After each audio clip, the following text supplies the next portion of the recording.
মুসলমানদের প্রথম হিজরত হয়েছিল হাবশায়। এখন আমরা আসি হিজরত কাকে বলে। Mecca, Medina, Syria. মদিনা তাদের নাম শুনলে অবস্থা খারাপ হয়ে যায়, কেন মদিনা দারুল হিজরা হবে? বাস আবু সালামার বাচ্চা একদিকে, বিবি একদিকে, আবু সালামা আরেকদিকে। আমরা তো ওগুলো কোনোদিন করবোই না, আমরা এখানে যারা উপস্থিত আছি কোনোদিন করবোই না, এবং কেউ যদি করে আমরা তাদেরকে আইনত ব্যবস্থা আমরা নিব, ঠিক আছে না ইনশাল্লাহ। আর পিছনের সম্পত্তির দিকে তাকায় নেই, খালি হাতে কোথায় চলে গেছেন? সবচেয়ে সহজ কাজ কি? আল্লাহকে রাজি করা। যারা গুনাহ করেছো তাদেরকে আল্লাহ পাক বলেছেন মহব্বতের সাথে, ইয়া ইবাদি, হে আমার বান্দারা, তুমি তাড়াহুড়ো করো না। তোমার সাথে আল্লাহ পাক এমন একজন সঙ্গী দিতে চাচ্ছেন যে সঙ্গী হয়তো তুমি নিজেও পছন্দ, আপনার গোত্রের মানুষ আপনাকে ষড়যন্ত্র করছে, আপনাকে হয়তো তারা বেঁধে ফেলবে, কয়েদ করে ফেলবে। যাওয়ার পরে সিদ্দিক আকবরের ঘরে এমন অবস্থায় গেলেন যে তিনি ওই টাইমে কোনোদিন আসেন না সিদ্দিক আকবরের ঘরে। অর্থাৎ আমাকে হিজরতের অনুমতি দেওয়া হয়েছে এবং আদেশ দেওয়া হয়েছে আজকে রাতে আমাদের বের হতে হবে।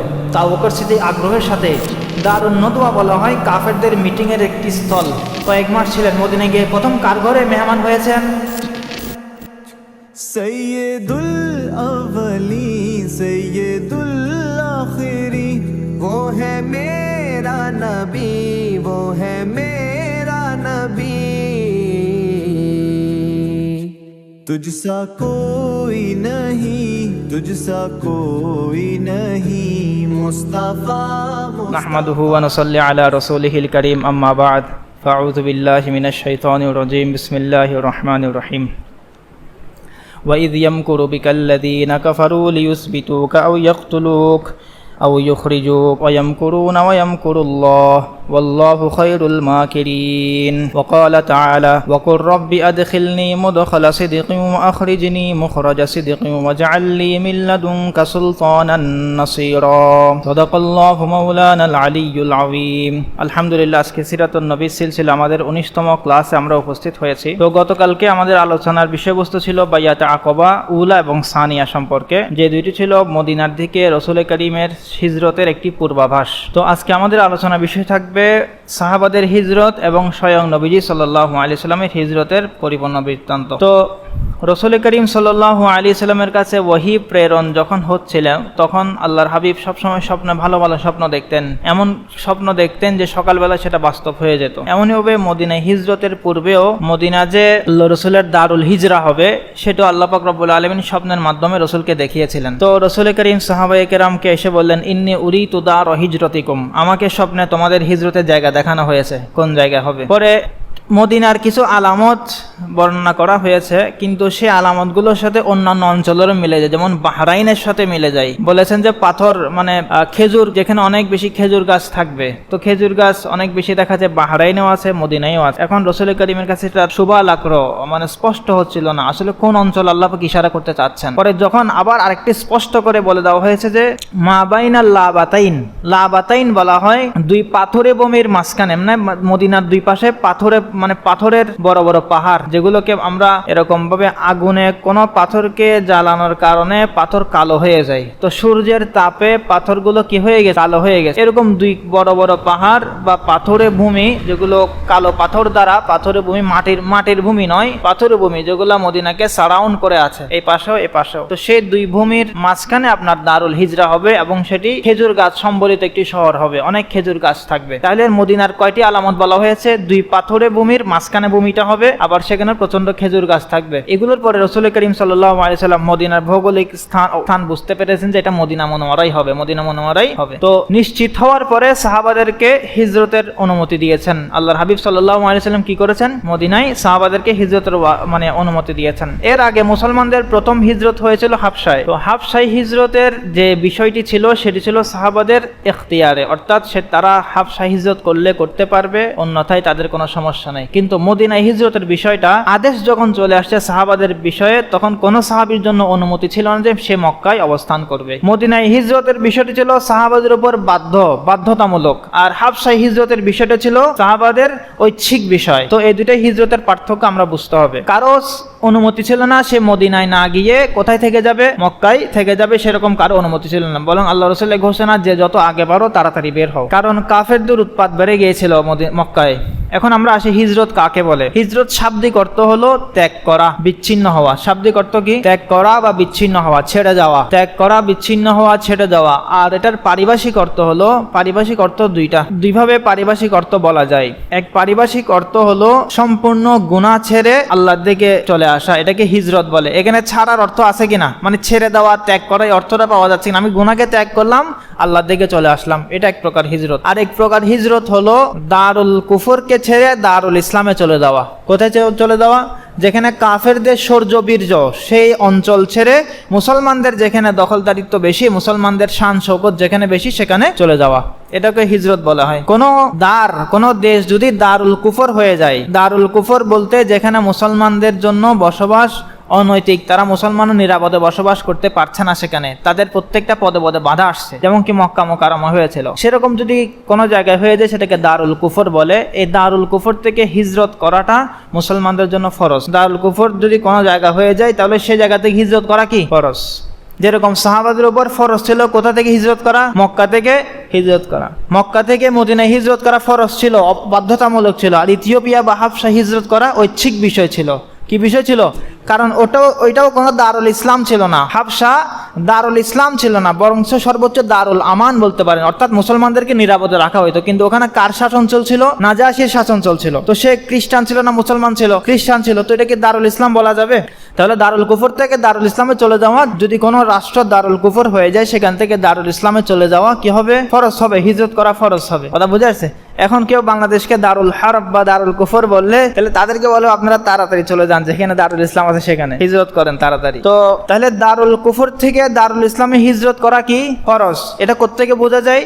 মক্কা থেকে মদিনায় সাহাবায়ে কেরাম হিজরত করেছেন, কারো অনুমতি ছিল না, কোনো সাহাবীর অনুমতি ছিল না রাসূলের পক্ষ থেকে তোমরা মক্কায় থেকে যাও, এরকম কোনো অনুমতি। শুধুমাত্র কিছু সংখ্যক সাহাবী যাদের অসুস্থতার কারণে, বিভিন্ন জটিল সমস্যার কারণে স্পেশালি তাদেরকে রাসূল অনুমতি দিয়েছেন, কিন্তু আমভাবে ব্যাপকভাবে কোনো সাহাবীর জন্য কোনো অনুমতি মক্কায় থেকে যাওয়া ছিল না। যে যত আগে পারো বের হও। এবার আসেন তাহলে আমরা হিজরতের বিষয়টা বুঝতে পেরেছি। হিজরত শাব্দিক অর্থ, প্রকারভেদ, পারিভাষিক অর্থ সবগুলো বুঝে আসছে, এবং হিজরত দারুল কুফর থেকে দারুল ইসলামে হিজরত করার বিধান সেটাও বুঝে আসছে। এবার আমরা চলে আসি ইসলামের ইতিহাসে মক্কা থেকে মদিনার প্রথম হিজরত করেন কে, সেই প্রশ্নে। দেখেন, আমরা হিজরত যখন হাবশার দিকে আলোচনা করেছিলাম, সেখানে এক সাহাবীর নাম বলেছিলাম আবু সালামা, যিনি মক্কা থেকে হাবশা হিজরত করেছেন, ঠিক আছে, এবং তিনি পরবর্তী মক্কায় আবার চলে এসেছেন রাসূলের কাছে। এই আবু সালামা রাদিয়াল্লাহু আনহু তার পরিবার সহ, উম্মে সালামা এবং তার বাচ্চা সহ প্রথম হিজরতকারী হিসেবে পরিচিত, যারা মক্কা ছেড়ে, পুরা পরিবার মক্কা ছেড়ে মদিনা যাওয়ার জন্য বের হয়েছেন। তাহলে প্রথম সাহাবী, আল্লাহ রাসূলের প্রথম সাহাবীর নাম কি? যিনি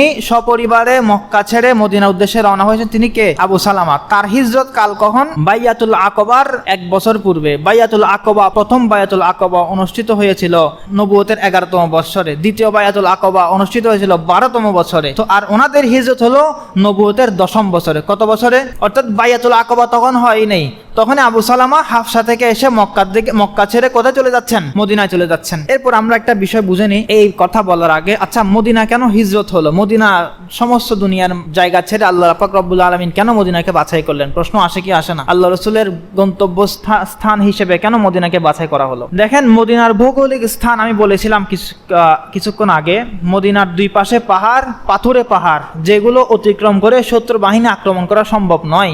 যে পাথরগুলা বেয়ে বেয়ে সশস্ত্র বাহিনী আক্রমণ করা সম্ভব নয়। মদিনার যে ইস্ট অর্থাৎ পূর্ব দিকে হাররাত ওয়াকেম আছে। মা বাইনা লাবাতাইন বলেছে না কিছুক্ষণ আগে? লাবাতাইন মানে শাব্দিক অর্থ হলো হাররাতাইন, মানে আর আরবিক আরেক সিমিলার অর্থ। হাররাতাইনের বাংলা হলো পাথুরে ভূমি। কি বললাম? পাথুরে পাহাড় বা পাথুরে ভূমি। যেটা ইস্টে আছে, পূর্ব দিকে আছে মদিনা, সেটাকে বলা হয় ওয়াকেম। সেটাকে কি বলা হয়? ওয়াকেম, লিখে রাখেন, ওয়াকেম। আর যেটা পশ্চিমে আছে সেটাকে বলা হয় ওয়াবরা। কি বলা হয়? ওয়াবরা। তাহলে প্রথমটিকে বলা হয় ওয়াকেম, আর দ্বিতীয়টাকে বলা হয় কি? ওয়াবরা। ওয়াবরা কোন পাশে? পশ্চিম পাশে। আর পূর্ব পাশে ওয়াকেম। তাহলে দিক কয়টা? 4টি দিক না? 2 দিক কিন্তু শেষ। মদিনার তৃতীয় দিক অর্থাৎ মদিনার দক্ষিণ দিকে, যেটাকে সাউথ বলা হয়, দক্ষিণ দিকে প্রচন্ড খেজুর গাছের বড় বড় বাগান। ওই বললাম না, মা বাইনা লাবাতাইন যাতু নাখলাতিন, যে ভূমি হবে অনেক খেজুর গাছ সম্পন্ন। মদিনার সিফত বর্ণনা করা হয়েছে কিনা হাদিসে। তো এই দক্ষিণ দিকে অনেকগুলো খেজুর গাছ। তাহলে কয়টি দিক গেল? পূর্ব গেল, পশ্চিম গেল, দক্ষিণ গেল, বাকি রয়ে গেল উত্তর, নর্থ বাকি রয়ে গেল। এই নর্থ খালি আছে, কেউ যদি আক্রমণ করতে যায় সেদিক থেকে আক্রমণ করতে পারবে। বাকি 3 দিকে আল্লাহ পাক কুদরতিভাবে এমনভাবে মদিনাকে সাজিয়েছেন, যে কেউ আক্রমণ করতে চাইলেও পারবে না। তো মক্কা ছেড়ে যদি মদিনায় যাবে মুসলমানরা, কাফেররা যদি পরবর্তী মক্কা থেকে আসতেও চায়, তাহলে তিন দিকে তাদেরকে আল্লাহ পাক বন্দী করে রেখেছেন। তো একদিকে তো সাহাবীরা পাহারা দিয়ে তো ঠাই পাবে নাকি, একদিকে তাদেরকে প্রতিরোধ করতে পারবে, যে দিকটা ছিল কি নর্থ বা উত্তর। তাহলে ইস্টে আছে হাররত ওয়াকেম, ওয়েস্টে আছে হাররত ওয়াবরা, ওয়েস্টে মানে পশ্চিমে, আর এদিকে পিছন অর্থাৎ দক্ষিণ সাউথে আছে কি খেজুর গাছের বড় বড় বাগিচা, যেগুলো আপনি অতিক্রম করে একজন সশস্ত্র বাহিনী সেগুলো অতিক্রম করে আসতে পারবে না। অনেক ঘন ঘন বাগিচা সেখানে, খেজুর এক দুইটা খেজুর গাছ এমন না, বরং হাজার হাজার বড় বড় খেজুরের বাগান। তো সামনে একদিকে কি আছে, খালি আছে। ওই একদিকে খালি, এটাও ছিল খাইবার খন্দকের যুদ্ধের সময় ওইটাও বন্ধ করে দেওয়া হয়েছিল, খন্দক খনন করে, যাতে বাইরের শত্রুরা আক্রমণ না করতে পারে। সালমান ফার্সি রাদিয়াল্লাহু আনহুর পরামর্শে ওই খন্দক খনন করে ওই নর্থ সাইডটাও বন্ধ করে দিয়েছে, অর্থাৎ সেখানে খন্দক খুলে বড় করে গর্ত খনন, কেউ আসে সেই গর্তে পরে মারা যেতে হবে এই অবস্থা। তাহলে মদিনাকে আল্লাহ পাক বাছাই করেছেন আল্লাহ রাসূলের দারুল হিজরা হওয়ার জন্য, কারণ মদিনার ভৌগোলিক অবস্থান অত্যন্ত সুরক্ষিত এবং নিরাপদ। ঠিক আছে কথা। দ্বিতীয় কারণ, মক্কা, মদিনা, সিরিয়া। ম্যাপ বুঝে আসতেছে? মক্কা এখানে, মদিনা তার সামনে, সিরিয়া আরো সামনে। অর্থাৎ আপনি সিরিয়াতে যাবেন ব্যবসা করার জন্য, মদিনা দিয়ে আপনার অতিক্রম করতেই হবে, মদিনা ছাড়া কোনো গতি নেই আপনার, এখানে আপনার অবস্থান করতেই হবে। তো এখন আল্লাহ পাকের মানসা এটাই ছিল যে কাফেরদেরকে পরাস্ত করবে, তো তারা এদিকে যারা যায় তারা মদিনা হয়ে যেতে হবে। তো এটা মুসলমানদের জন্য সুবিধা। এই কারণে আল্লাহ পাক ভৌগোলিক অবস্থান কারণে আল্লাহ পাক রব্বুল আলামিন মদিনাকে দারুল হিজরা বানিয়েছেন। এখন কাফেরদের মাথা অত্যন্ত খারাপ, মদিনা তাদের নাম শুনলে অবস্থা খারাপ হয়ে যায়, কেন মদিনা দারুল হিজরা হবে? আমি যে দুইটা কারণ বলেছি, এই দুইটা কারণেই কাফেরদের মাথা খারাপ। এক হলো তারা আক্রমণ করতে পারবে না, দ্বিতীয়ত কারণ হলো তাদের ব্যবসা বাণিজ্যের রাস্তা বন্ধ হয়ে যাবে। তাদের ব্যবসা বাণিজ্যের কি বন্ধ হয়ে যাবে?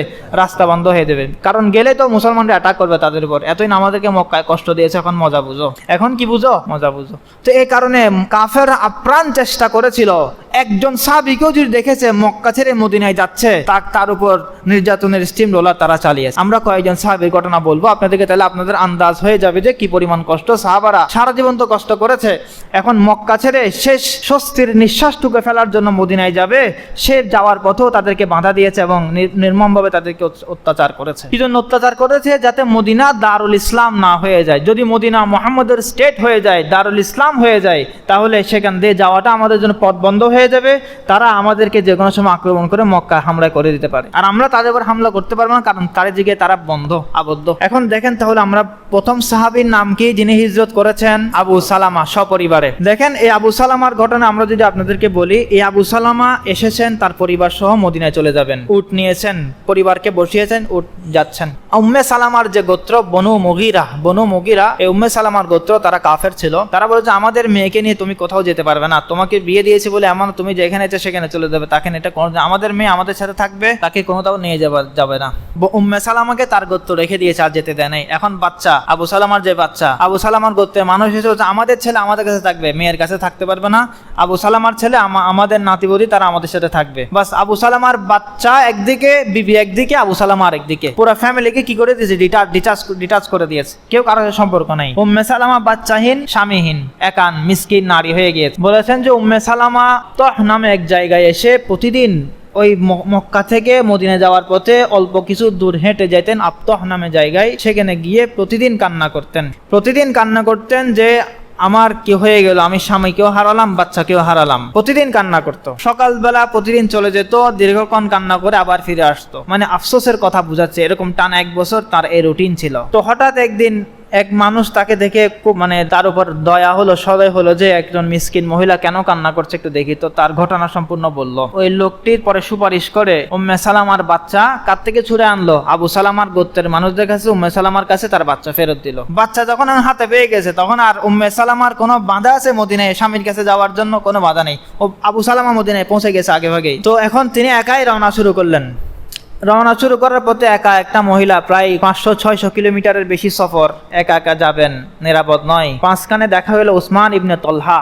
ওসমান ইবনে তলহা তখন তিনি মুসলমান হন নাই। তাহলে এই ওসমান ইবনে তলহা একজন কাফের তখনও। তিনি এক মহিলাকে একটা বাচ্চা হাতে নিয়ে চলে যেতে দেখছিলেন। তো তিনি বললেন যে এটা নিরাপদ হবে না। ওই মহিলার সাথে কথা বললেন যে আমি আপনাকে পৌঁছে দিব মদিনায়, আপনি আমার উটে আরোহণ করুন। তো উটে আরোহণ করে ওনাকে পৌঁছে দিয়েছে। যেখানে রেস্ট নেওয়ার প্রয়োজন ছিল, উসমান ইবনে তলহার আখলাক দেখেন যে তিনি একজন কাফের। তাদের কাফের হলো তাদের মোরাল সেন্স ঠিক ছিল, তাদের ফিতরত ঠিক ছিল, তাদের স্বভাবজাত বিষয় ঠিক ছিল। তিনি যখন রেস্টের সময় হতো, কোথাও অবস্থানের সময় হতো, বিশ্রাম নেওয়ার সময় হতো, তিনি উটকে বসাতেন, এক জায়গায় চলে যেতেন, দূরে কোথাও চলে যেতেন। তারপর উম্মে সালামাকে বলতেন আপনি নামুন, বাচ্চাকে নিয়ে নামুন। কারণ উট থেকে নামার সময় স্বাভাবিকভাবে কাপড় এদিক এদিক হতে পারে, তিনি আগে ভাগে দূরে চলে যেতেন। তারপর আবার আসতেন, বিশ্রাম শেষ হলে আবার উটকে বসাতেন, তারপর উম্মে সালামা উঠতেন, তারপর আবার নিয়ে চলতেন। এরকম করে করে মদিনায় পৌঁছেছেন। এক গ্রামে বলছে আপনার স্বামী ওখানে আছে, আপনি সেখানে নিরাপদে চলে যান। এরপর ওসমান ইবনে তলহা আবার ফিরে আসছেন। তো চিন্তা করে দেখেন, একজন কাফের তখনও মুসলমান হন নাই, তো আরবদের মধ্যে কি ছিল, স্বভাবজাত বিষয়টা ঠিক ছিল। তা আমরা জাহেলি যুগ, আয়ামে জাহিলিয়াত, অর্থাৎ আরবের মধ্যে সর্বনিকৃষ্ট যুগ বলে থাকি কিনা। সর্বনিকৃষ্ট যুগ হলো এটা হয়েছিল তাদেরকে কেউ সত্যের বাণী না পৌঁছানোর কারণে, কিন্তু তাদের স্বভাবজাত বিষয়গুলো ঠিকই ছিল। সেজন্য কোথাও যে খারাপ হয়ে গেলে কোনো ভালো মানুষ থাকবে না, বিষয়টা এমন নয়। আমরা অনেক সময় বলে থাকি যে কোনো একটা অঞ্চলকে আমরা আঘাত করে কথা বলে অঞ্চলের সব মানুষই খারাপ, কোনো একটা পার্টিকে আঘাত করে কথা বললে ওদের সব মানুষই খারাপ। অথচ এই জাহিলি যুগের মধ্যে ওসমান ইবনে তলহার মতো একজন সৎ চরিত্র যুবক দেখতে পেয়েছেন কিনা আপনারা? তো এই কথা সঠিক নয়, যারা কোনো জনগোষ্ঠীকে আঘাত করে কথা বলে জনগোষ্ঠী সবাই খারাপ, এরকম বলা ঠিক নয়। তো উসমান ইবনে তলহা পরে ইসলাম কবুল করেছেন। পরে ইসলাম কবুল করার পরে মুসলমানদের দলভুক্ত হয়েছেন। তো উসমান ইবনে তলহার আখলাকটাকে বোঝানোর চেষ্টা করে। এখন তো আমাদের যুবকদের এমন অবস্থা হয়ে গেছে, তারা একটা মহিলার আনাগোনাকে কি করে, মানে পর্যবেক্ষণ করে। সে মহিলা কয়টায় ঘর থেকে বের হয়, ইউনিভার্সিটি থেকে কয়টায় বের হয়, কলেজ থেকে কয়টায় বের হয়, আর তারা দলবদ্ধ হয়ে রাস্তায় বসে থাকে, তারা টিজ করে। তো এগুলো সিরাত থেকে শিক্ষার বিষয়। আমরা তো এগুলো কোনোদিন করবোই না, আমরা এখানে যারা উপস্থিত আছি কোনোদিন করবোই না, এবং কেউ যদি করে আমরা তাদেরকে আইনত ব্যবস্থা আমরা নিব, ঠিক আছে না ইনশাল্লাহ। কেউ করলে তাদেরকে সমর্থনও জানাবো না, চুপিসারে দেখবো না, বরং এদের কিভাবে সাইজ করা যায়, একজনকে যদি সাইজ করে দেওয়া হয় বাকি সব যুবক সতর্ক হয়ে যাবে। তাহলে বুঝা আসছে উসমান ইবনে তলহার চরিত্র থেকে। এরপর দ্বিতীয়, এটা হলো কাফেরদের প্রথম ষড়যন্ত্র, যে পরিবার থেকে বিচ্ছিন্ন করে দেওয়া। তুমি গেলে একা যাও, কিন্তু পরিবার তোমার সাথে যেতে পারবে না। এটা প্রথম ষড়যন্ত্র সাহাবাদের বিরুদ্ধে হিজরত বন্ধ করার জন্য।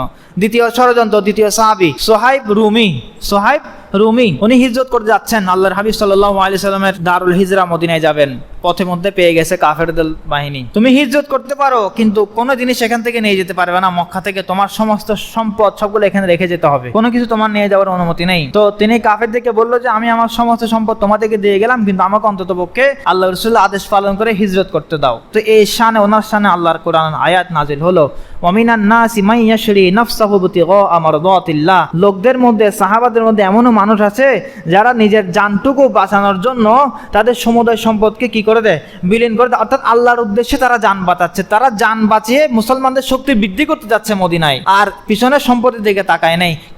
খালি হাতে কোথায় চলে গেছেন? মদিনায় চলে গেছেন। দ্বিতীয় ষড়যন্ত্র ছিল সম্পদ থেকে বঞ্চিত করা। প্রথম ষড়যন্ত্র পরিবার থেকে বঞ্চিত করা, আবু সালামা তার দৃষ্টান্ত। দ্বিতীয় ষড়যন্ত্র সোহাইব রুমি, অর্থাৎ সম্পদ থেকে বঞ্চিত করা, আবু সোহাইব রুমি তার দৃষ্টান্ত। এরপর আসেন তৃতীয় ষড়যন্ত্র হলো ওখান থেকে কোনো মতে তাকে নিয়ে এসে ব্যাপকভাবে নির্যাতন করা। দেখেন ওমর রাদিয়াল্লাহু আনহু, ওনার সাথে 20 জন সাহাবীর এক জামাত মদিনার দিকে যাবেন। ওনারা একটা চুক্তি করেছেন যে ওমর রাদিয়াল্লাহু আনহু, আইয়াশ ইবনে আবি রবিয়া নাম লিখে রাখেন, আইয়াশ ইবনে আবি রবিয়া, ওমর, এই দুইজন, এবং আরেকজন হলো আরেকজন হলো হিশাম ইবনে আস।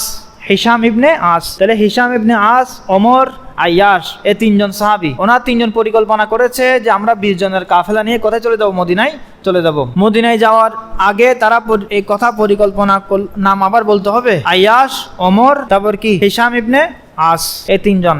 তারা বলে যে আমরা কালকে সকালবেলা ওই জায়গায় থাকবো, যারা ওই জায়গায় আসতে পারবে না তাদেরকে আমরা ফেলে চলে যাব, যারা এখানে আসতে পারবে তারা আমাদের সাথে চলে যেতে পারবে। ওমরের ঘোষণা। এখন সবাই সেখানে উপস্থিত হয়েছে, একজন সাহাবী উপস্থিত হতে পারে নাই, ওনার নাম হলো হিশাম ইবনে আস। আইয়াশ উপস্থিত হয়েছে, ওমর উপস্থিত হয়েছে, কিন্তু হিশাম উপস্থিত হতে পারে নাই।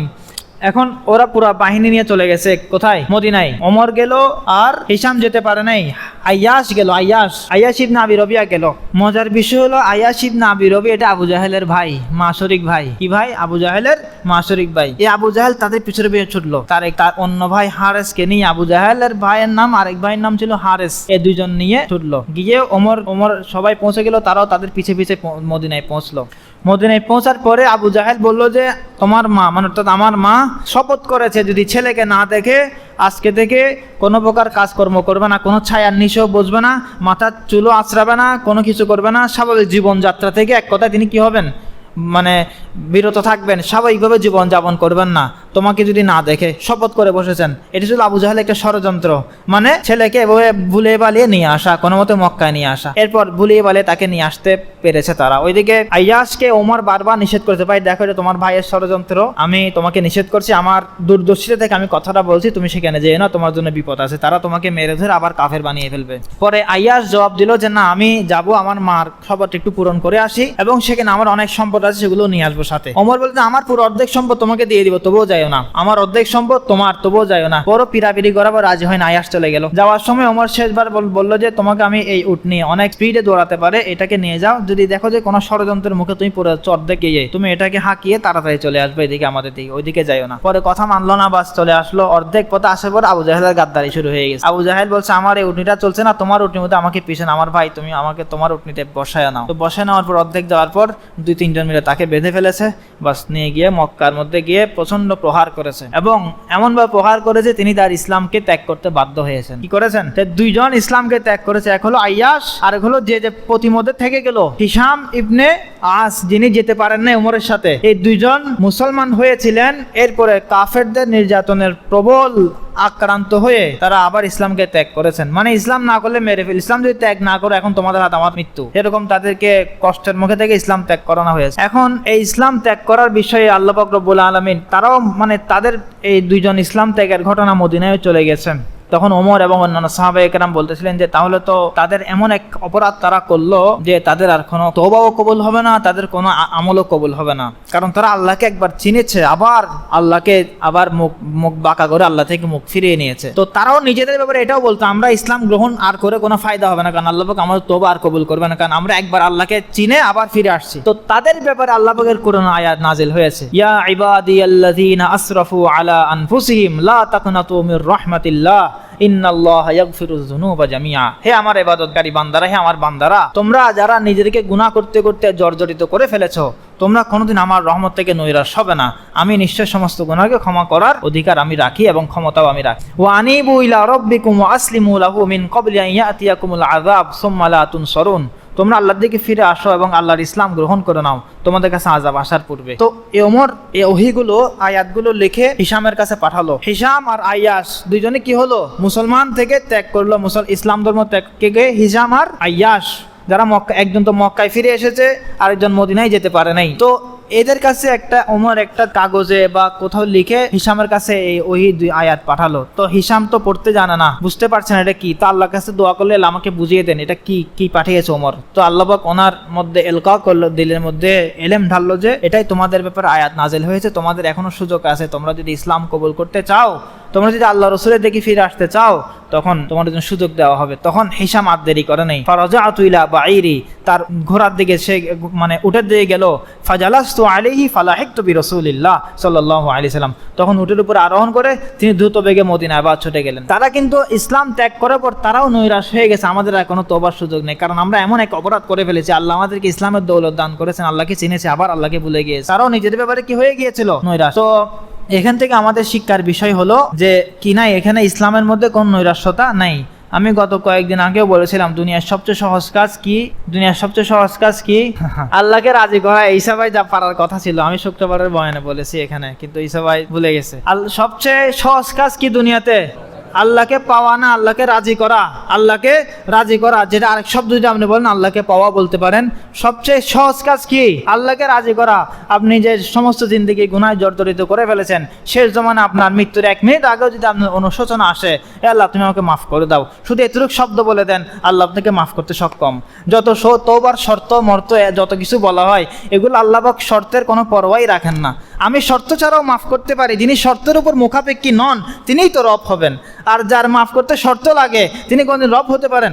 যার মাফ করতে শর্ত লাগে, ওযু লাগে, নামাজ লাগে, তিনি কোনদিন রব হইতে পারেন? আল্লাহর রহমতের তাকাজা এটাই।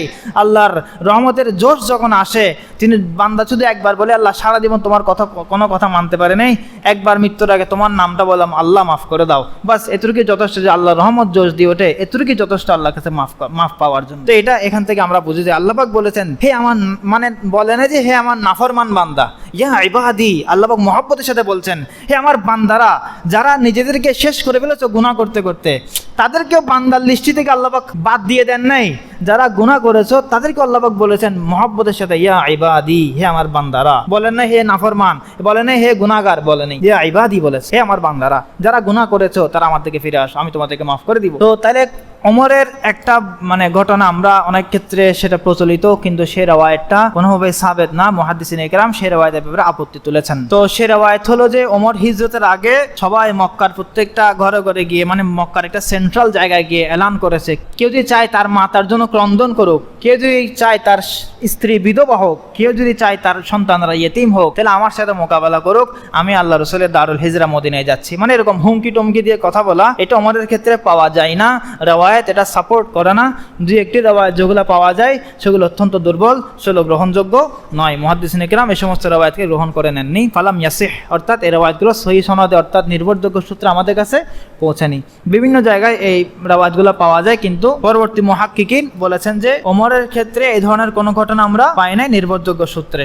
তাহলে ওমর কিভাবে মক্কা ত্যাগ করেছেন? ওই তিনজনকে নিয়ে একটা চুক্তি করেছেন, সকালবেলা আমরা তাড়াতাড়ি এখানে উপস্থিত হবো, আমরা তাড়াতাড়ি মদিনা ছেড়ে মদিনার উদ্দেশ্যে রওনা হয়ে যাব। তাহলে এখানে আর কোনো কথা ওমরের ব্যাপারে নেই। তো আপনারা তাহলে আজকে একটা নোট করে রাখেন যে এই বিষয়টা ওমরের ব্যাপারে যে বর্ণিত আছে, এটা করেছেন ওটা করেছেন, সবাইকে হুমকি তুমকি দিয়ে গেছেন মদিনায় যাওয়ার আগে, তাহলে এই বিষয়টা রেওয়ায়েতটা সাব্যস্ত নয় বা নির্ভরযোগ্য সূত্রে আমাদের কাছে প্রমাণিত নয়, এই কথা লিখে রাখেন। আরো দুই তিনটা রেওয়ায়েতের কথা বলবো, সেগুলো যদি আপনারা জানা হয়ে থাকে তাহলে বিভ্রান্ত হবেন না সামনে। তাহলে বুঝার সেটা লিখছেন না কেন আপনারা এই রেওয়ায়েতটা ওমরের বিষয়ে কথাটা? ঈসা ভাই লিখতে মনে যাইতেছে না নাকি? আচ্ছা, বলে থাকলে তো ভালো। তাহলে এবার চলে আসি আমরা ওমরের হিজরতের দিকে। আমরা চলে গেলাম, সুহাইব রুমির হিজরতের কথা শেষ, তারপরে কার কথা শেষ? আবু সালামার কথা শেষ। দেখেন কারা প্রথমে হিজরত করেছেন সে বিষয় হলো বুখারীর হাদিস, আউয়ালু মান কদিমা আলাইনা মিন আসহাবি রাসূলিল্লাহ সাল্লাল্লাহু আলাইহি ওয়াসাল্লাম মুসআব ইবনে উমাইর ওয়া ইবনে উম্মি মাকতুম, সুম্মা জা আম্মার ওয়া বিলাল ওয়া সাদ ইবনে আবি ওয়াক্কাস, সুম্মা জা উমর ফি 20 মিন আস-সাহাবা। এই হাদিসের অর্থ হলো আমাদের কাছে প্রথম হিজরত যিনি করে এসেছেন তিনি হলেন মুসআব ইবনে উমাইর, তারপর আসছেন আব্দুল্লাহ ইবনে উম্মি মাকতুম, তারপর আসছেন বেলাল, তারপর আসছেন সাদ ইবনে আবি ওয়াক্কাস, তারপরে আসছেন ওমর, 20 জন সাহাবীর এক জামাত নিয়ে। তাহলে আমি আগেই বলেছিলাম আবু সালামা প্রথম সাহাবী। এই বুখারীর এই হাদিস বলছে আব্দুল্লাহ ইবনে উম্মি মাকতুম এবং মুসআব ইবনে উমাইর প্রথম সাহাবী। তাহলে কন্ট্রাডিকশন হয়েছে কিনা? প্রথম রিওয়ায়াতে কার কথা আছে? আবু সালামা। দ্বিতীয় রিওয়ায়াতে আছে মুসআব ইবনে উমাইর এবং আব্দুল্লাহ ইবনে উম্মি মাকতুমের কথা। তাহলে রিওয়ায়াতের মধ্যে কোনো আসলে বৈপরীত্য নেই, দুইটি আপন জায়গায় সঠিক আছে। আবু সালামার কথা যেখানে আসছে সেখানে সপরিবারের কথা। কিসের কথা? সপরিবারের কথা এবং বাইয়াতুল আকবার আগের কথা, বাইয়াতুল আকবা হওয়ার আগে। আর আব্দুল্লাহ ইবনে উম্মি মাকতুম এবং মুসআব ইবনে উমাইরের যে কথা আসছে সেটা হলো বাইয়াতুল আকবার পরের কথা, অর্থাৎ প্রথম বাইয়াতের পরে মদিনাবাসী চেয়েছিল আমাদের কাছে কিছু একজন শিক্ষক দেন যিনি আমাদের কোরআন পাঠ করাবে, তো মুসআব ইবনে উমাইরকে পাঠানো হয়েছে। তাহলে কোনো বিপরীত্য আছে? তাহলে বাইয়াতুল আকবার পরে প্রথম সাহাবী হলেন মুসআব ইবনে উমাইর মদিনায় যাওয়ার জন্য। আর বাইয়াত সর্বপ্রথম একদম আলাল ইতলাক, মানে সর্বপ্রথম সাহাবী যিনি মদিনায় পৌঁছেছেন তার নাম কি? আবু সালামা। তাহলে কোন রিওয়ায়াতের মধ্যে বৈপরীত্য নেই। আরেকভাবে আপনি বললে সেটাও বলতে পারেন যে সপরিবারের প্রথম সাহাবী আবু সালামা, আর সিঙ্গেলি যাওয়ার প্রথম সাহাবী মুসআব ইবনে উমাইর এবং আব্দুল্লাহ ইবনে উম্মি মাকতুম। প্রথম সাহাবীকে মুসআব ইবনে উমাইর এবং আব্দুল্লাহ ইবনে উম্মি মাকতুম। এবার চলে আসেন আল্লাহ রাসূলের আজকে মূল পয়েন্ট, হিজরতের দিকে। এতক্ষণ কার হিজরতের কথা বলেছি? সাহাবীদের হিজরত। এখন আল্লাহ রাসূল মক্কায় আছেন, মদিনায় এখনো যান নাই, কারণ তিনি এখনো অনুমতি পাচ্ছেন না। আবু বকর সিদ্দিক বারবার বলতেছেন যে ইয়া রাসূলুল্লাহ আমাকে অনুমতি দিন, আমি চলে যাই। আল্লাহ রাসূল বলেন যে লা তাআজাল, তুমি তাড়াহুড়ো করো না। তোমার সাথে আল্লাহ পাক এমন একজন সঙ্গী দিতে চাচ্ছেন যে সঙ্গী হয়তো তুমি নিজেও পছন্দ করবে, যে সঙ্গী তুমি কি করবে?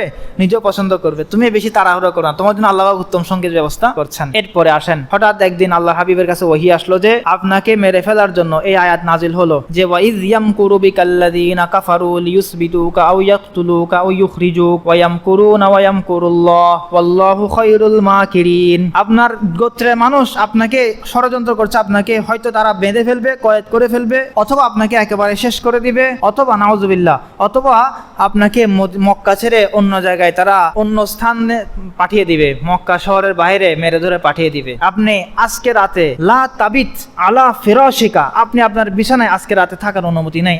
আজকে রাতের আগে আপনি মদিনার উদ্দেশ্যে রওনা হয়ে যান। লা তাবিত আলা ফিরাশিকা আল্লাযী কুনতা তাবিতু আলাইহি, যে বিছানায় আপনি প্রতি রাতে শোন মক্কার সেই বিছানায় শোয়ার আজকে অনুমতি নেই, তাড়াতাড়ি বের হন।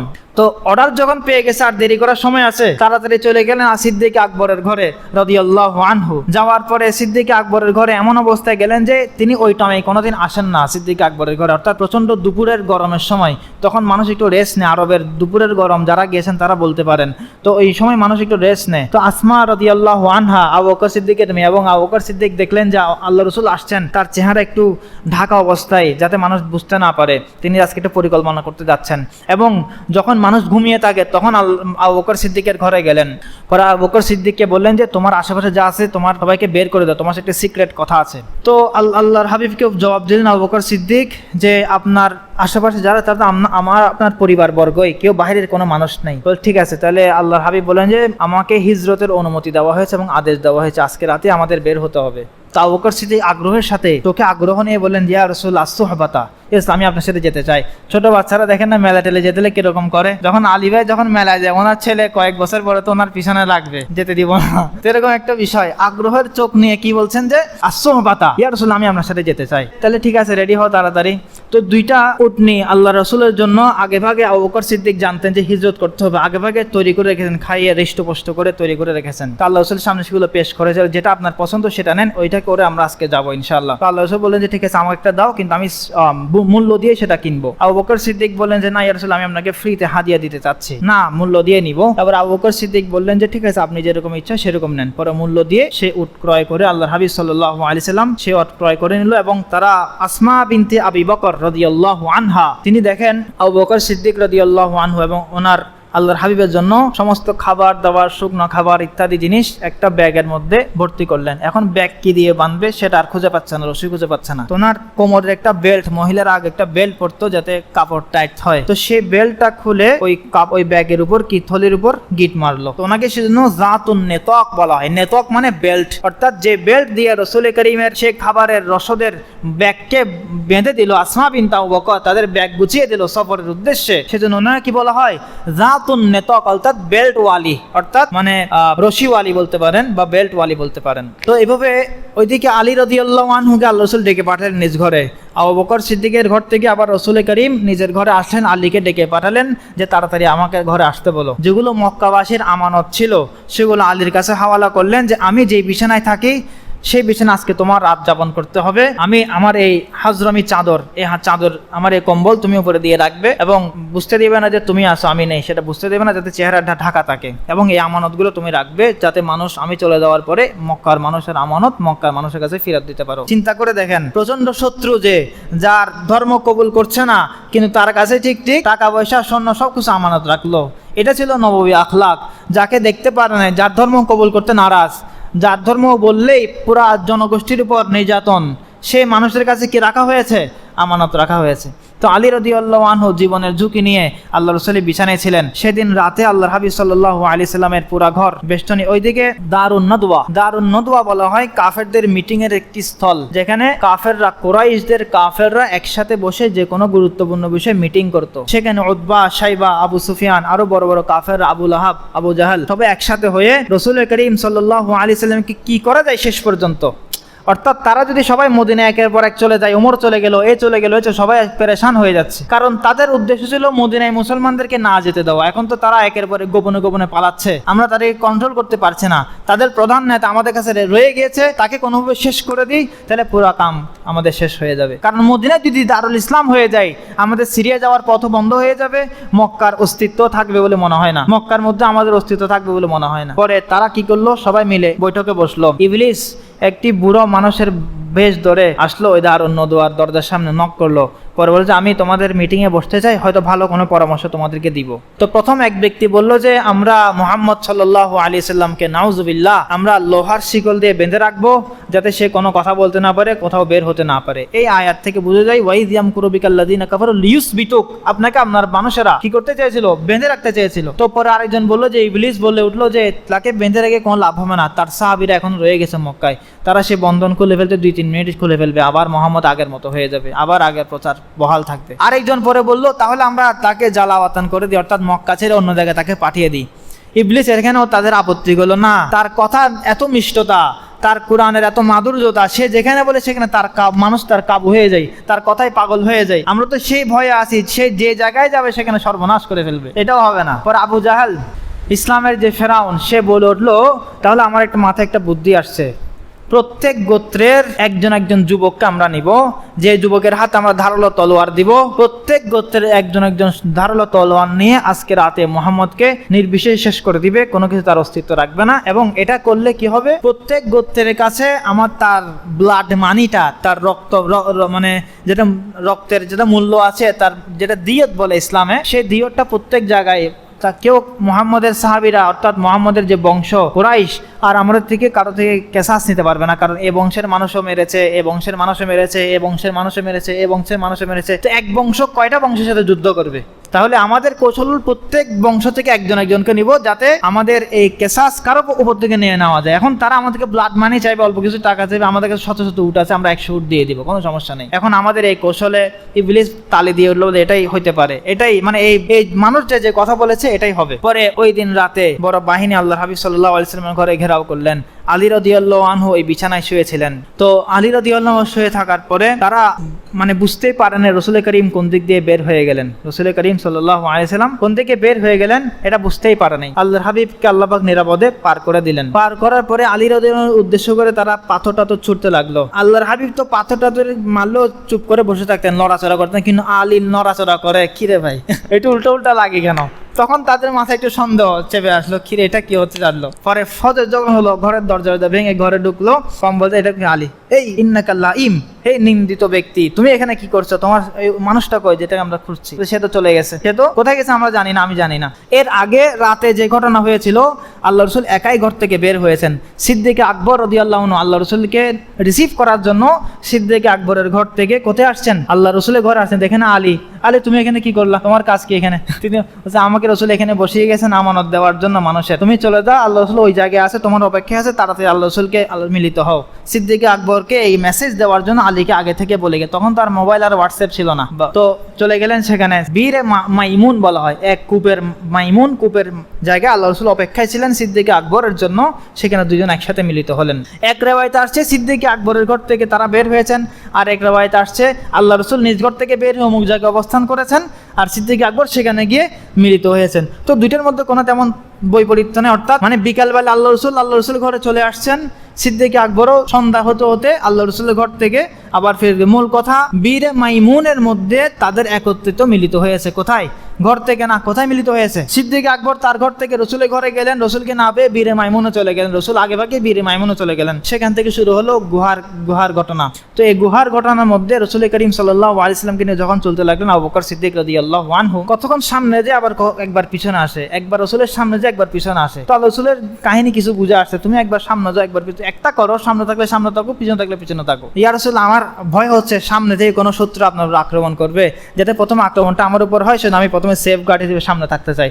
আবার পিছনে যখন সন্দেহ লাগে তখন আবার পিছনে চলে যাই, এজন্য আপনাকে পাহারা দেওয়ার জন্য আমি এরকম করছি। তো এরকম করতে করতে তারা গুহার গারে সাউর, গার মানে গুহা, সাউর এটা নাম। প্রথম ওহী কোন গুহায় নাজিল হয়েছিল? হেরা গুহায়। আর এটা কোন গুহা? সাউর। এই গুহায় তারা সামনে গেল, আল্লাহ রসুলকে বললেন যে আপনি এখানে থাকুন, আমি একটু গুহাকে কি করি, সাফ করে নিই, যাতে কোনো পোকামাকড় না থাকে। তিনি গেলেন, সবকিছু সাফ করলেন। সাফ করার পরে রসুলকে সেখানে ঢুকতে বললেন। এতটুক হলো সহিহ এবং হাসান রিওয়ায়াত দ্বারা বর্ণিত। কিসের দ্বারা বর্ণিত? সহিহ এবং হাসান রিওয়ায়াত দ্বারা। সহিহ আর হাসানের মধ্যে পার্থক্য হল 100 আর 99।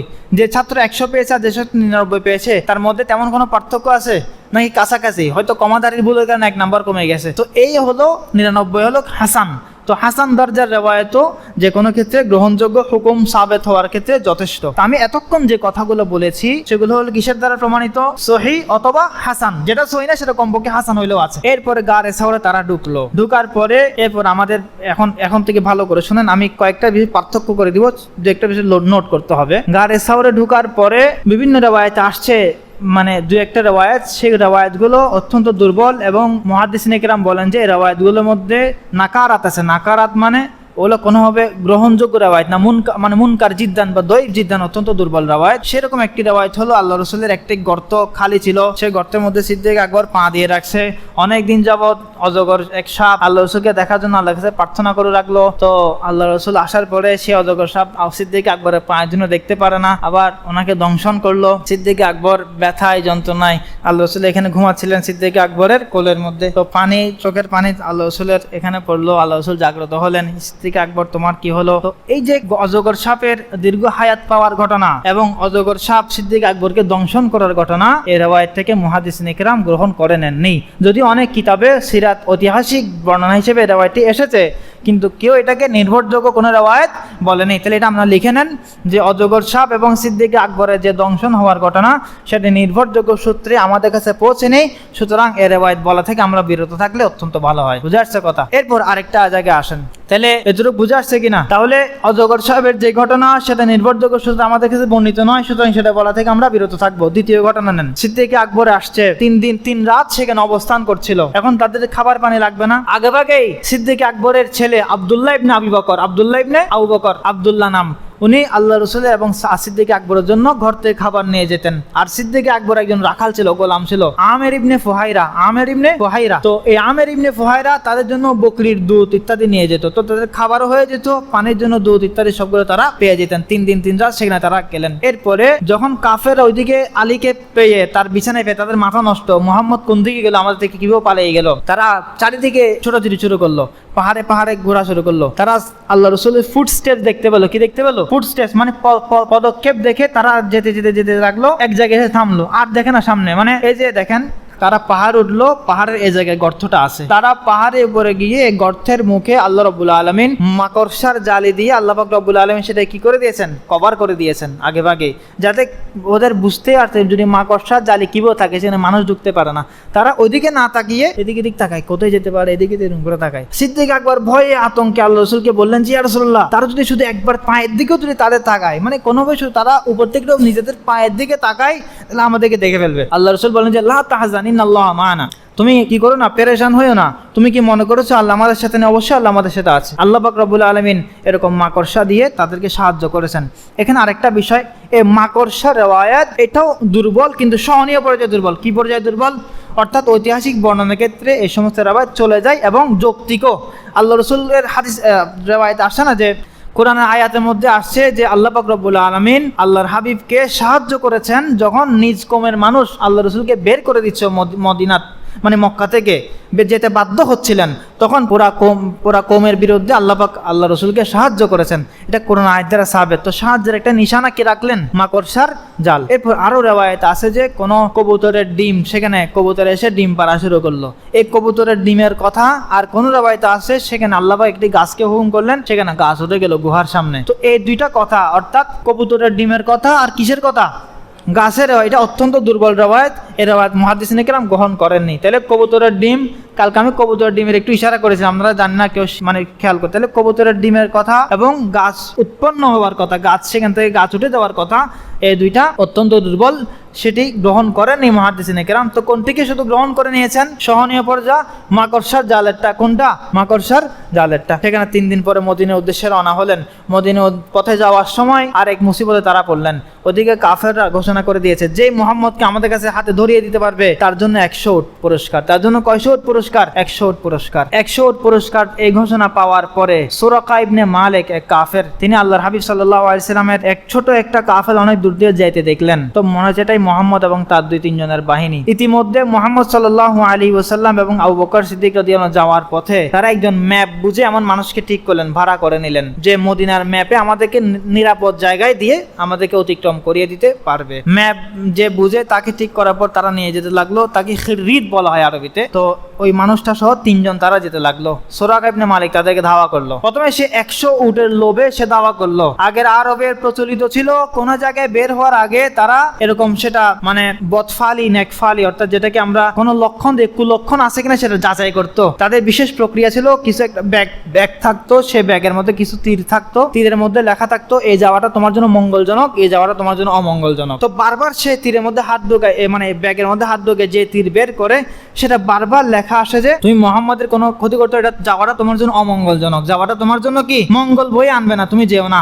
কিন্তু সে মানছে না, 100 উটের লোভ তাকে তার মাথায় উঠে গিয়েছে।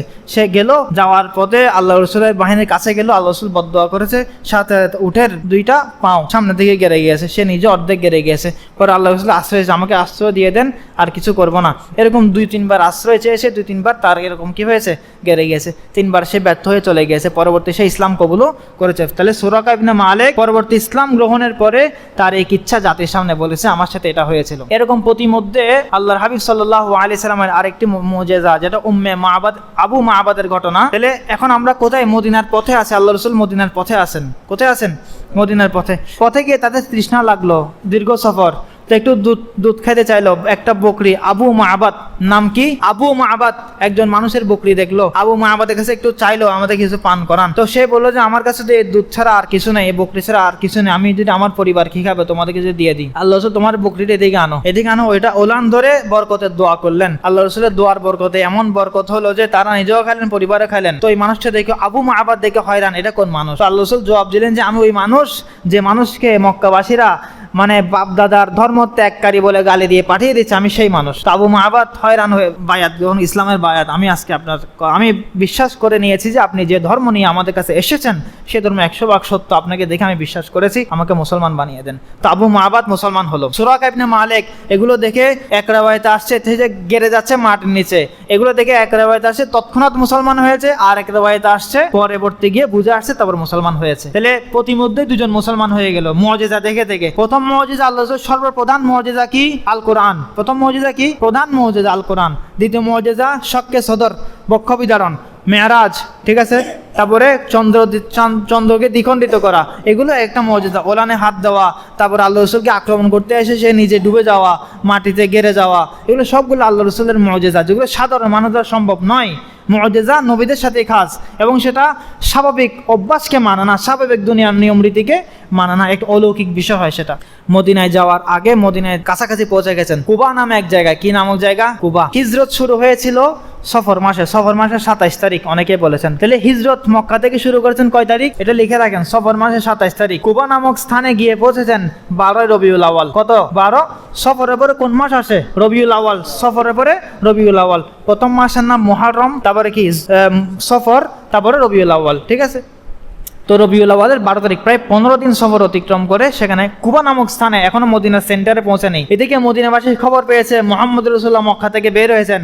তারা নারী পুরুষ সবাই ঘর থেকে সকালবেলা বের হতো যে মুহাম্মদ রাসূলুল্লাহকে আমরা ইস্তেকবাল করব, একটা হট রিসিপশন দিব, আমাদের নবী আমাদের কাছে আসছেন। তো প্রতিদিন ঘর থেকে বের হতো সকালবেলা, 2 প্রহর পর্যন্ত সেখানে থাকতো, আবার গরম লাগলে আবার ঘরে চলে যেত। প্রতিদিন এরকম তারা একটা রুটিন বানিয়ে ফেলেছে। তো মুহাম্মদ রাসূলুল্লাহ কুবা নামক স্থানে এসে 14 দিন সেখানে এক গোত্রের কাছে তারা ছিল। কোথায় ছিলেন? কুবা নামক স্থানে এক গোত্রের কাছে 14 দিন অবস্থান করেছেন, এবং সেখানে একটি মসজিদ নির্মাণ করেছেন, যে মসজিদের নাম মসজিদে কুবা। যে মসজিদের নাম কি? মসজিদে কুবা। তাহলে ইসলামের মানে মদিনার প্রথম মসজিদ হিসেবে যদি কোনো মসজিদ বলা হয় সেটা কোন মসজিদ হবে? মসজিদে নববী তখনও নির্মিত হয় না। এর আগে কি মসজিদ নির্মিত হয়েছে? মসজিদে কুবা। তাহলে মসজিদে কুবা আল্লাহ রাসূলের হিজরতের পরে প্রথম মসজিদ নির্মাণ। এই 14 দিন সেখানে থেকে মসজিদ নির্মাণ করেছেন। এরপরে মদিনা থেকে কয়েকজন মানুষকে ডেকে পাঠালেন, যারা তারা রসুলকে রিসিভ করে মদিনা নিয়ে যায়। তো আল্লাহ রসুলকে রিসিভের জন্য তারা এসেছেন, মদিনা নিয়ে গেছেন। হঠাৎ করে কেউ দেখেন আল্লাহ রসুল আছে, এক ইহুদি ছাদের উপর ছিল। প্রতিদিন মহিলারা ঘর থেকে বের হতেন, পুরুষেরা ঘর থেকে বের হতেন যে আল্লাহ রসুল আজ আমরা ইস্তেকবাল করবো। একদিন হঠাৎ ইহুদির এক যে ছাদের উপর উঠলো, যে বলেন যে মুহাম্মদ রাসূলুল্লাহ আসছে, তোমাদের নবী আসছে। সবাই ছেলে মেয়ে সবাই একসাথে বের হয়ে আল্লাহ রসুলকে ইস্তেকবাল করলো। বুঝে আসছে না কে আবু বকর আর কে মুহাম্মদ। তো হঠাৎ করে আবু বকর সিদ্দিক রাদিয়াল্লাহু আনহু রোদের মধ্যে, যখন রোদ পড়ছিল, নিজের চাদর আল্লাহ রসুলের ছায়া হিসেবে দিয়ে দিলেন। তখন মানুষ বুঝতে পারলো যে এটা আবু বকর, এটা কে? মুহাম্মদ রাসূলুল্লাহ সাল্লাল্লাহু আলাইহি ওয়াসাল্লাম। তো মদিনাবাসী তাদেরকে সাদর গ্রহণ করেছেন, এবং আল্লাহ রাসূল সাল্লাল্লাহু আলাইহি ওয়াসাল্লাম আবু আইয়ুব আনসারীর ঘরে কয়েক মাস ছিলেন। মদিনায় গিয়ে প্রথম কার ঘরে মেহমান হয়েছেন? আবু আইয়ুব আনসারী রাদিয়াল্লাহু আনহুর ঘরে। তিনি উটনিকে বলেছেন যে উটনি যেখানে যায় আমি সেখানে থাকবো। সবাই মেহমান নেওয়াজি করার জন্য পাগল ছিল। আল্লাহ রাসূলের প্রথম মেহমানদারি কে করবে? সাহাবীদের মধ্যে যুদ্ধ লেগে গিয়েছিল। তো আল্লাহর হাবিবের উটনি আবু আইয়ুব আনসারীর ঘরের সামনে বসেছেন, যে কারণে আবু আইয়ুব আনসারীর ঘর মেহমান নেওয়াজি আল্লাহ পাক কবুল করেছেন। আবু আইয়ুব আনসারী ঘর ছিল 2 তলা বিশিষ্ট ঘর, মানে 2 স্টোরি। তো নিচের তলা আল্লাহ রাসূল ছিলেন আর উপরের তলা আবু আইয়ুব আনসারী এবং তার পরিবার ছিলেন। আবু আইয়ুব আনসারী বলেছেন আপনি উপরে থাকুন, আপনি মুহাম্মদ রাসূলুল্লাহ আল্লাহ নবী, আমরা নিচে থাকি। তো আল্লাহ হাবিব জবাব দিলেন যে না, আমার কাছে ফেরেশতাদের আনাগোনা আছে, তাদের সাথে মোলাকাত আমার নিচের ঘরে থাকলেই ভালো হবে। এভাবে নিচের ঘরে ছিলেন।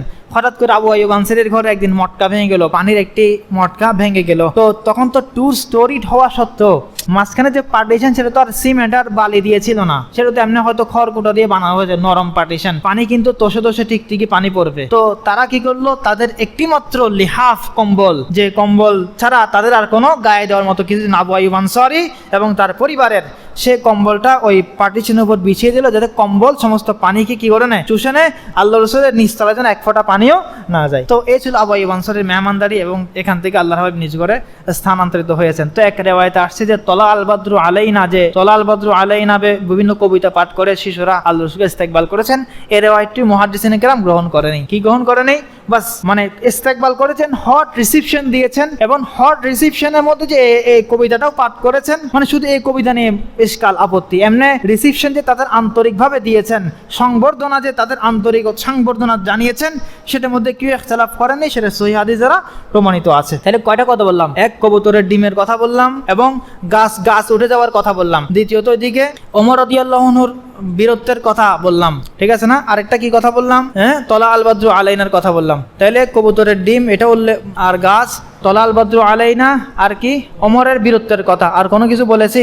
সাপের কথা। আরে ভাই আপনারা তো কিছু জানেন, দেখে আমার চাচা বলে উঠলো এরা কেউ লেখে না, এরা এমনি খাতা নিয়ে বসে আছে। মাকড়সা তো সহিহ হাদিস দ্বারা প্রমাণিত, হাসান দরদের হাদিস দ্বারা প্রমাণিত। শুধু মুহাদ্দিস নেকেরাম এই মাকড়সার বিষয়টাকে গ্রহণ করেছেন। সাপের আর আবু বকর সিদ্দিকের দংশনের কথাটাও গ্রহণ করেনি, কবুতরের ডিমের কথাটাও গ্রহণ করেনি, গুহার মুখে গাছ উঠে যাওয়ার কথাও গ্রহণ করেনি, ওইদিকে তলা আল বদরু আলাইনা কবিতাই পাঠ করেছেন, এটাও গ্রহণ করেনি। ওমর রাদিয়াল্লাহু আনহু হিজরতের আগে এই ঘুমকি দিয়ে গেছেন, এটাও গ্রহণ করেনি। আরেকটা শেষ কথা বলে দিচ্ছি যে আল্লাহ রাসূল সাল্লাল্লাহু আলাইহি সাল্লাম ঘর থেকে বের হওয়ার সময় মাটির দলা নিয়ে কাফেরদেরকে মেরেছেন, প্রত্যেক কাফেরের চোখ অন্ধ হয়ে গেছে, সবাই এরকম করতেছিল। এই রিওয়ায়াত সম্পর্কে একটু কথা আছে, দেখেন। এই রিওয়ায়াত হলো মুরসাল রিওয়ায়াত। কি রিওয়ায়াত? আমার মুখে বলেন মুরসাল বলা হয় সাহাবী বলেছেন, সাহাবী বলে দেওয়া, সাহাবী না তাবি কাকে বলা হয়? যে সাহাবীকে দেখেছে তাকে তাবি বলা হয়, যে সাহাবীকে দেখেছে তাকে কি বলা হয়?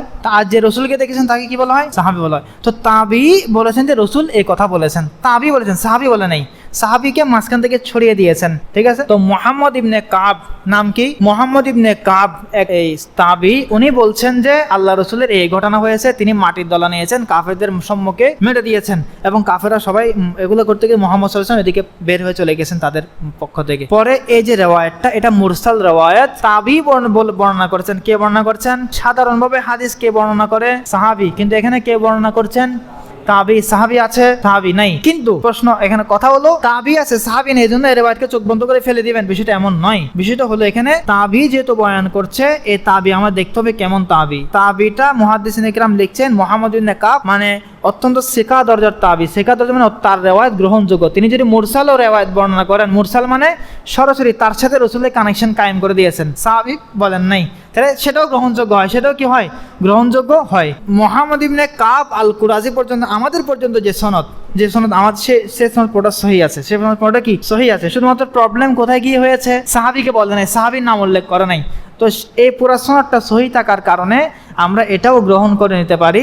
ওই তাবিরা কোনোদিন মিথ্যা কথা বলে না। যারা গ্রহণযোগ্য তাবি, স্বর্ণযুগ কোনটা? সাহাবীদের যুগ এবং তাবিঈদের যুগ, আল্লাহ রাসূলের যুগ, সাহাবীদের যুগ, তাবিঈদের যুগ। তো তাবিরাও কি গ্রহণযোগ্য ব্যক্তিত্ব হাদিসের ক্ষেত্রে, তাদের ক্ষেত্রে এত কথাবার্তা মুহাদ্দিসিন কিনা বলে না, তাদের রিওয়ায়াত গ্রহণ করতে। মুরসাল হওয়া সত্ত্বেও এই রিওয়ায়াত কি করা যায়? গ্রহণ করা যায়। সুতরাং কেউ যদি বলে আল্লাহ রাসূল মাটির দলা নিয়ে পালান, মানে যাওয়ার সময় সবাইকে মাটি মেরে দিয়েছেন, যে ওয়াজআলনা মিন বাইনি আইদিহিম সাদ্দান ওয়া মিন খালফিহিম সাদ্দান, ঠিক আছে না? তারপরে ফাগশাইনাহুম ফাহুম লা ইউবসিরুন, আয়াতের তাফসীর হিসেবে অনেক মুফাসসির এই ঘটনাকে উল্লেখ করেছেন, এই মুরসাল রিওয়ায়াতকে উল্লেখ করেছেন। সুতরাং আমরা এটাকে গ্রহণ করে নিতে পারি। তেমন কোনো সমস্যা এটার মধ্যে নাই, যেরকম সমস্যা কোথায় ছিল বাকি যেগুলো আমি যে 4-5টার কথা বলেছি। তো এটা যদি কেউ বলে দেয় তাহলে কোনো সমস্যা নাই। তো আমি এতগুলো পার্থক্য করে বলার উদ্দেশ্য এটাই যে সিরাত আমাদেরকে অতটুক বলার আদেশ বা দায়িত্ব অতটুক আল্লাহ আমাকে প্রশ্ন করবেন যতটুকু আমাদের কাছে কি হিসেবে পৌঁছেছে, গ্রহণযোগ্য সূত্রে, নির্ভরযোগ্য সূত্রে পৌঁছেছে।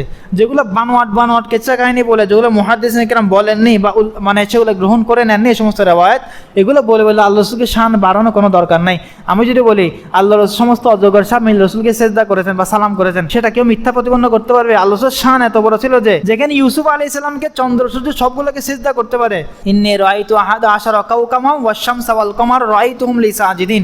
ইউসুফ নবী স্বপ্নে দেখেন যে আসমানের সমস্ত নক্ষত্র, চাঁদ, সূর্য সবাই আমাকে সেজদা করছে। তো মুহাম্মদ রাসূলুল্লাহ শান আরো বড় ছিল না? তো আরে ভাই কত কিছু মুহাম্মদ সাল্লাল্লাহু আলাইহি সাল্লামের জীবনে অলৌকিক কিছু হয়েছে, সেগুলো আমাদের কাছে জানাও নেই। অনেক কিছু কয়েকটা ঘটনা আমাদের কাছে নির্ভরযোগ্য সূত্রে পৌঁছেছে। তো আমাদের দায়িত্ব শুধু এতটুকু বলা, বাকি যেগুলো আমরা জানি না, যেটা আমরা মানে হয় নাই যে এটাও 100% নিশ্চিত না, হয়েছে যে এটাও 100% নিশ্চিত না, ঠিক আছে না? মুহাম্মদের শানে অনেক কিছু হয়েছে সাল্লাল্লাহু আলাইহি সাল্লাম, যেটা আমাদের কাছে পৌঁছেনি, নাও পৌঁছতে পারে। হ্যাঁ, এটা ভালো কথা বলেছেন। তিনি এইটুকু বলেছেন যে তুমি নিশ্চিত থাকো তোমাকে তারা কোনো ক্ষতি করতে পারবে না, তুমি অপছন্দ করো এমন কোনো আচরণ দ্বারা তুমি তাদের শিকার হবে না, অর্থাৎ তারা তোমাকে মেরে ফেলতে পারবে না, শুধু এতটুকু বলেছেন, ঠিক আছে না? এরপর আমি এই কথা আমার চোখে দিয়ে যায়নি যে দেখা হবে মদিনায়, এরকম কথা আমি চোখে, কিন্তু এতটুকু আমার চোখ দিয়ে গেছে। এবং এটা হাসান রাওয়ায়াত দ্বারা প্রমাণিত যে আলীকে রাসূল করিম সাল্লাল্লাহু আলাইহি ওয়াসাল্লাম কি বলেছেন যে তুমি নিশ্চিত থাকো আমি তোমার জন্য দোয়া করছি এবং তারা তোমাকে কোনো ক্ষতি করতে